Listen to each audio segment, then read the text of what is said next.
আমাদের উচিত এই দ্বিতীয় স্বাধীনতা, প্রথম স্বাধীনতা বলতে লজ্জা কোথায়? লজ্জা তো আমাদের সরকার, আমাদের রাজনীতিবিদ, এদের সম্মান করি এবং এদেরকে আমরা আপন করি। আসো ছাত্ররা, তোমরা এইভাবে যাও, গাইড করি, যাতে আর ভুল পথে না যায়। সারা জীবন ক্ষমতায় থাকবো, আবার আমার ছেলের পরে ক্ষমতায় আসবে, এই পরিবর্তনটা বাদ দেওয়া উচিত। জনগণের সিদ্ধান্ত নিবে, এমন সংস্কার করা উচিত জনগণ সিদ্ধান্ত তার নেতা কে হবে। তার বাবা পুলিশের একটা ইন্সপেক্টর ছিলেন, বাবা গেছেন ছেলে লাশ দিতে, লাশ দেওয়া হয় না। লাশটা কোথায় দাফন করা হয়েছে নো ওয়ান নোজ, এটা ঠিকানা দেওয়া যে নাম্বার, পুরো বাটপারি। এটা কি স্বাধীন? এটা কি বলবো আমি ৭১ স্বাধীনতা? আমি ৭১ স্বাধীন বলবো না। ৭১ স্বাধীনতা বলে আওয়ামী লীগই ধারণ করে, অন্য কেউ ধারণ করে না। তাহলে আমি কিভাবে ৭১ সম্মান করবো? তারপরে বলি তারা যখন স্বয়ংসম্পন্ন হবে, আস্তে আস্তে যাক, তারা ওরা পারছে না কিছু নাই, প্রবীণদের থেকে অনেক শিকার আছে, শিখে শিখে তারা নিজের দেশটাকে ভালোবাসবে এবং ঘৃণা করবে যারা টাকা পাচার করে। শুধু টাকা পাচারটা বন্ধ করুক, আপা কঠিন আইন করুক, দেশ ঠিক হয়ে যাবে। চীন সফরটা আমাদের খুব গুরুত্বপূর্ণ। আর চীন সফরকে কেন্দ্র করে এত গুজব। ভারত আপ্রাণ চেষ্টা করছে যেন ডক্টর ইউনূস চীনে যাইতে না পারে। চীন আমাদের একটা বড় একটা ওপেনিং। চীনের মাধ্যমে আমরা নিজের অবস্থানটা শক্ত করতে পারবো। আসলে আমরা যে একটা বিশাল একটা জাতি, এই এক জাতির দেশ, আমাদের 1% আছে আমাদের ট্রাইবাল, এটা আমাদের গর্বের এবং অলঙ্কার, আমাদের সম্মানের সাথে দেখি। এখানে একজন বিক্রম আছে। তা আমরা কথা হলো, এরকম একটা শক্তি পৃথিবীর কোথাও নেই। এটা কত ডিফিকাল্ট, মানে অন্য দেশের জন্য আমাদের সাথে পাঙ্গা নেওয়া, করতে করার অর্থে আমাদের যে কত শক্তিশালী জাতি, এটা আমরা বুঝি না। বুদ্ধিজীবীরা আমাদেরকে পাগল বানায় ফেলে। আমরা নিজেরই স্বয়ংসম্পূর্ণ জাতি। আমাদের দরকার, আমার মনে হয় বিদ্যুতের ব্যাপারটা আছে, এটা ইনশাআল্লাহ সমাধান হবে। আর চীনে গেছে, যদি আল্লাহ তৌফিক দেন, তিস্তাটা আমরা যদি প্রজেক্টটা শুরু করতে পারি, অনেক ওপেনিং হবে।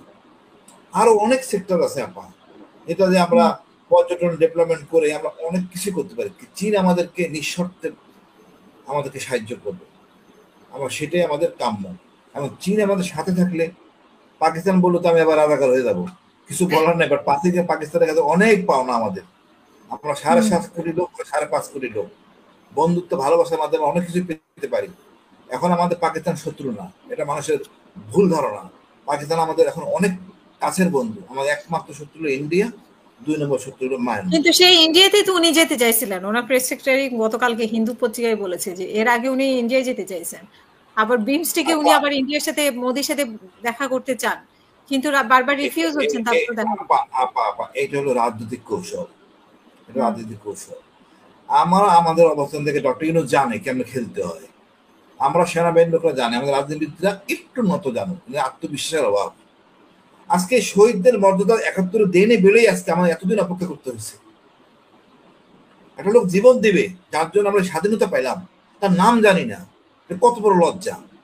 আর এই সম্মান করি না শহীদদের বিধায় আজকে আমাদের এতটা বছর সহ্য করতে হয়েছে। এই যে আমি গুম হয়েছি, আমার কোনো অফিসার, কোনো বন্ধু কেউ বলে নাই হাতিম ঠিক বলছে। আমার সেনাবাহিনীর জেনারেল এখন মারা গেছেন রশিদ, আরো কয়েকজন মিলে বলছে না হাতিম মিথ্যা কথা বলছে। আজকে উনি মারা গেছেন, না হলে ওনার বোঝাপড়া হইতো। আল্লাহ ওনাকে ভালো জায়গায় রাখুক, কি আর বলবো। আমরা এমন গাদ্দার জাতি। তবে আমাদের মনে হয়, আমি সব কথা এক কথা বলবো, দেশটা আমাদের ছোট দেশ, এক মানে আমরা উচিত মিলেমিশে থাকা। আমাদের মধ্যে কোন রাখা উচিত নেই, বিভেদ করতে দেওয়া উচিত না, ঐক্যের জায়গায় থাকতে হবে। আর সেনাবাহিনী আমাদের গর্বের জায়গা, সেনাবাহিনীও জনগণের পাশেই থাকবে, জনগণের বাইরে যাবে না। পুলিশকেও বুঝতে হবে, এখন যে পুলিশ খারাপ অবস্থায় গেছে, এই জন্য হাসিনা সরকার দায়ী। আগামীতে পুলিশকে ব্যবহার করা যাবে না। এখন রাজনীতিবিদদের একটা ট্রেনিং দরকার আমার সত্যিকার অর্থে। জিও পলিটিক্স বোঝা উচিত এবং তাদের ওই পররাষ্ট্রনীতি বোঝা উচিত, অর্থনীতি বোঝা উচিত। এর উপরে একটা ছোট একটা সিলেবাস হইতে পারে ৭ দিন বা ১০ দিন, এর মধ্যে দিয়ে তাদের দেখতে হবে, এই সার্টিফিকেট তাদের নিতে হবে। এরা এগুলো কিছুই বোঝে না, উল্টা পাল্টা কাজ করে, নিজের মর্যাদাও বোঝে না, কোথায় কোন কথা বলতে হয়। একটা দেশের আপনার নেতৃত্বে থাকবেন, আপনি বেসিক জিনিস বুঝবেন না। সেম টু আমাদের এই যে আমাদের কিছু ধর্মীয় নেতারা কথাবার্তা বলেন, they must go through this process, যে একটা ট্রেনিং এর মাধ্যমে, সিলেবাসের মাধ্যমে যাবেন। দেশ থেকে আপনি চিনেন না, দেশের সম্পদটাকে আপনি চিনেন না। দেশের জনগণের একটা সম্পদ, দক্ষ শ্রমিক আমরা, বিদেশে যাই টাকা উপার্জন করি, আমার কতটুকু খাই স্কুলে। আমরা এটা কাজে লাগাতে পারতেছি না। আমাদের উচিত এই দ্বিতীয় স্বাধীনতা, প্রথম স্বাধীনতা বলতে লজ্জা কোথায়? লজ্জা তো আমাদের সরকার, আমাদের রাজনীতিবিদ, এদের সম্মান করি এবং এদেরকে আমরা আপন করি। আসো ছাত্ররা, তোমরা এইভাবে যাও, গাইড করি, যাতে আর ভুল পথে না যায়। সারা জীবন ক্ষমতায় থাকবো, আবার আমার ছেলের পরে ক্ষমতায় আসবে, এই পরিবর্তন বাদ দেওয়া উচিত। জনগণের সিদ্ধান্ত নিবে, এমন সংস্কার করা উচিত জনগণ সিদ্ধান্ত তার নেতা কে হবে। এই সুযোগটা আমরা কতটুকু কাজে লাগাতে পারতেছি আমরা জানি না, বাট আমার মনে হয় একটা সুযোগ আমরা মিস করবো। আমরাই ঠিক করে দেবো আমাদের শাসক কেমন হবে। আমরা রাষ্ট্রের ক্ষেত্রে কি চাই আপা? ন্যায় বিচার, তো আর সেই জন্য তো নির্বাচন দিতে হবে, কিন্তু ওরা যে দাবি করতেছে গণপরিষদ নির্বাচন। আপা, যে নির্বাচনই করেন, নির্বাচন দর্শনটা ছিল কে কত ভোট দিছে। আপনার বাবা বা মাকে জিজ্ঞেস করেন আগে কালচার কি ছিল, 70-এর আগে বা 70-এর পরে কে কত ভোট দিতে পারছে, ওইটাই কৃতিত্ব দাবি দেন। আমরা তো সেটা চাই না।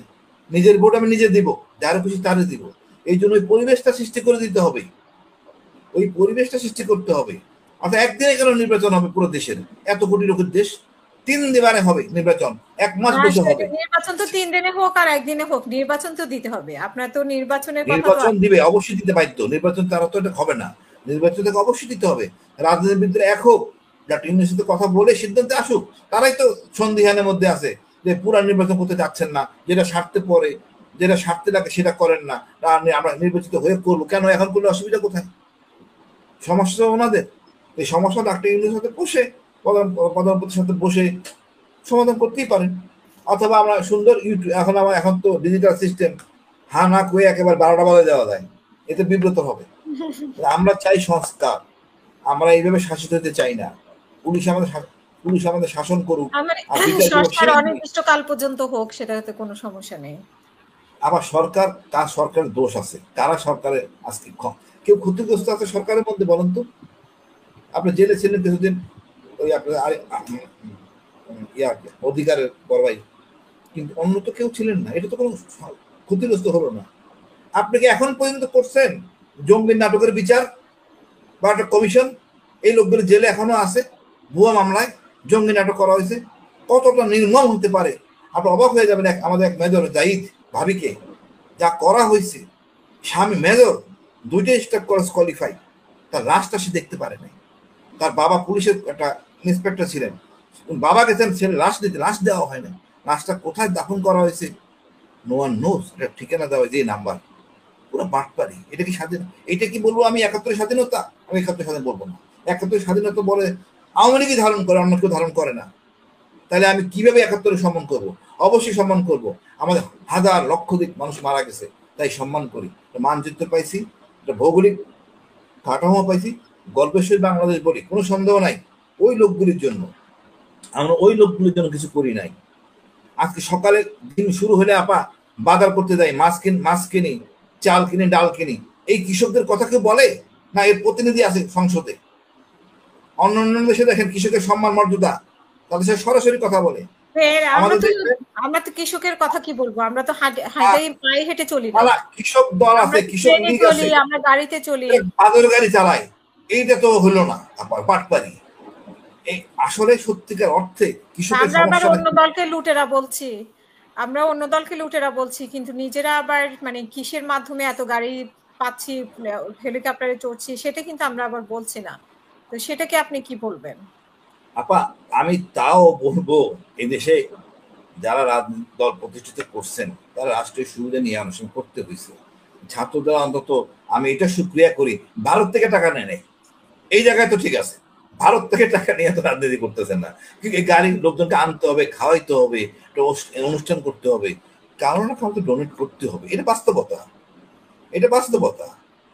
সারাদিনে খাবার, পানির বোতল, কি অ্যারেঞ্জমেন্ট, এটা বোঝানো যাবে না। সুতরাং আমি তাও সুক্রিয়া করি, এর ভারত থেকে টাকা নেয় নাই, এর আমেরিকা থেকে টাকা নেয় নাই। আমাদের দেশীয় হয়তো প্রতিষ্ঠান থেকে টাকার পয়সা নিতে পারে না, হয়তো তাদের সাহায্যে অনুদানে করছে। তারপরে বলি, তারা যখন স্বয়ংসম্পন্ন হবে আস্তে আস্তে যাক, তারা ওরা করছে না কিছু নাই। প্রবীণদের থেকে অনেক শিকার আছে, শিখে শিখে তারা নিজের দেশটাকে ভালোবাসবে এবং ঘৃণা করবে যারা টাকা পাচার করে। শুধু টাকা পাচারটা বন্ধ করুক আপা, কঠিন আইন করুক, দেশ ঠিক হয়ে যাবে। আমি আশাবাদী। আমি 71 স্বাধীনতাকে ছোট করবো না। আমি সে প্রথম মহাযুদ্ধে কাজী নজরুলকে ছোট করব না। আমার কাছে জাতির পিতাকে যদি বলে, জাতি মানে আমাদের বাঙালি জাতির পিতা কাজী নজরুল, তারপরে সুভাষ বোস, তারপরে একে ফজলুল হক, সরওয়ার্দী, শেখ মুজিবুর রহমান, জিয়া, আমার সবার কন্ট্রিবিউশন আছে। সীমান্তের প্রতিটা প্রতিটা ছেলে যারা অস্ত্র হাতে নিতে সবার কন্ট্রিবিউশন আছে এই দেশ স্বাধীনতার জন্য। ঝামেলায় পড়ে যাবেন কিন্তু, এতগুলো লোকের নাম বললেন, গোলাম আজমের নাম বললেন না। কার ভাই? গোলাম আজমের কন্ট্রিবিউশন আছে, তার নাম তো না বললে তো গোলাম আজম তো যুদ্ধ করেন নাই। আপনাকে তো আজকে গোলাম আজম ভাই, গোলাম আজম ভাই, গোলাম আজমের পাকানোর জায়গা তো ওই যে একটা আছে, নাম নিলাম না তো, ওই যে আপনি সুভাষ বোসের নাম নিলেন, না ভাই, গোলাম আজম তো ভাই গোলাম আজম তো রাজনীতির প্রতিনিধি, রাজনীতি ব্যক্তিত্ব, ক্ষমতায় কারা ছিল? গোলাম আজমের কন্ট্রিবিউশন আছে ভাষা আন্দোলনে, গোলাম আজমের কন্ট্রিবিউশন ভাষা আন্দোলনে, এই জন্য তাকে সেলিউট করতে হবে। না না না না না না না, আপনাকে কারেক্ট করি, আপনি ইতিহাস আমার থেকে অনেক জানেন। আপনি জানেন 1969 সালে এসে সে কিন্তু সে আবার একটা, আমি এখন এই মুহূর্তে সামনে নেই, সে তখন আবারও বলছিল যে ভাষা আন্দোলনে যোগদান করাটা ভুল ছিল। এটাকে আপনি কিভাবে বলবেন? আপনি ভাষা আন্দোলন করছেন, আপনি একজন বীর প্রতীক, ওকে, আপনি মুক্তিযোদ্ধা করছেন, মুক্তিযোদ্ধা, তাই না? আপনি এখন 2025 সালে এসে যদি বলেন যে মুক্তিযোদ্ধা অংশগ্রহণ করাটা আমার ভুল ছিল, তাহলে আপনার তো বীর প্রতীকটা থাকা উচিত না। তাকে আমাদের যারা আগে প্রবীণ ছিলেন তারা তাকে সেই ক্রেডিটটা দিতেন এবং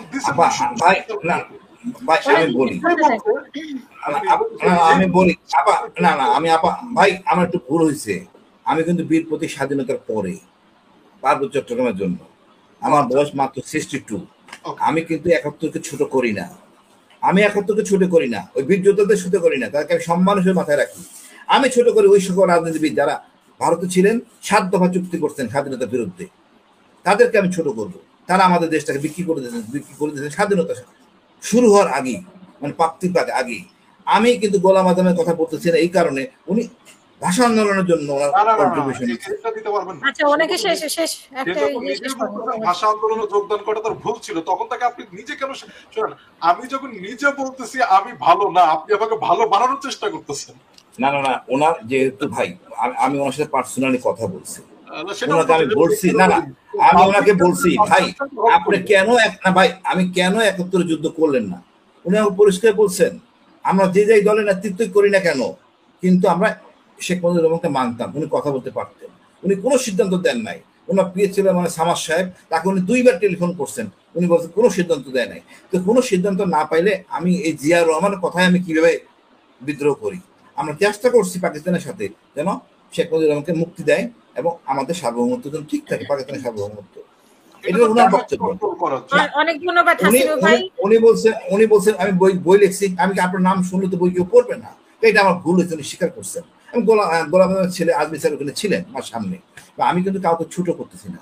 যে জীবন দেয়, যে কৃষকের ছেলে হোক আর জমিদারের ছেলে হোক, এই জীবনের মূল্য কিন্তু একই সবার কাছে। তো আমি সবাইকে শ্রদ্ধা করি। আমি চাই আমার দেশটা আগায় চলে যাক, আমরা ফেসিবাস চাই না।